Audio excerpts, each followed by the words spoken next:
এখন আমরা যাচ্ছি শপিংয়ে। তো শপিং অনেকদিন আগে থেকে শুরু হয়ে গেছে, আমি ভিডিও দিয়েছি। তো এখন আজকে আজকে মানে সব কিছু টুকটাক হচ্ছে, প্রতিদিনই যাচ্ছি টুকটাক টুকটাক করে হচ্ছে। একদিনে কোনো দিনই পুজোর বাজার হয় না, মানে শুধু আমাদের বলে না, এটা সবারই মনে হয় হয়। তো আগের দিন গেছিলাম মাকে নিয়ে শপিংয়ে, তাই তো। বা আমার কিরকম লাগছে আজকে একবারে।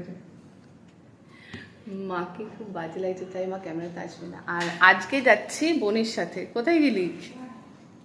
ও বোন এখনো রেডি হয়নি, তো আজকে যাচ্ছি বোনকে নিয়ে শপিংয়ে। তো আগের দিন তো মার কেনাকাটা ছিল, তো আজকে হচ্ছে বোনের কেনাকাটা। এখানে একটা দুটো তিনটে চারটে ঘড়ি।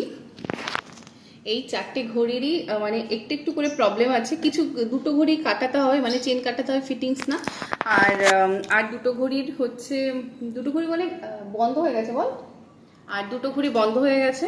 তো এই চারটে ঘড়ি, বাবা দোকানদার বলবে কি বাবা এদের মনে হয় সব ঘড়ি কি একসাথে খারাপ হয়েছে।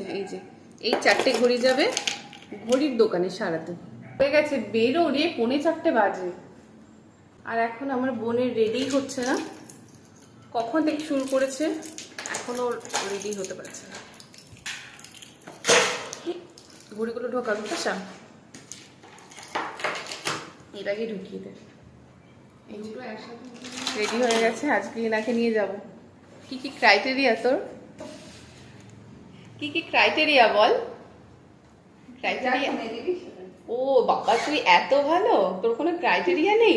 বাবা মানে ও ক্যামেরার সামনে দেখাচ্ছে ওর কোনো ক্রাইটেরিয়া নেই, আসলেই কিন্তু এরকম না। ও মানে অনেকদিন ধরেই বলছে যে এটা কিনতে হবে ওটা কিনতে হবে, তো এই জন্য ওকে নিয়ে যাওয়া। না হলে আমি আর মা গিয়ে কিনে আসতাম। তো ওর এত যখন ক্রাইটেরিয়া, ওকে নিয়ে যাওয়াই ভালো, না হলে পরে এসে আবার হয়তো বলবে যে না আমার এটা ভালো না ওটা ভালো না। তাই ওকে নিয়ে যাচ্ছি, দেখি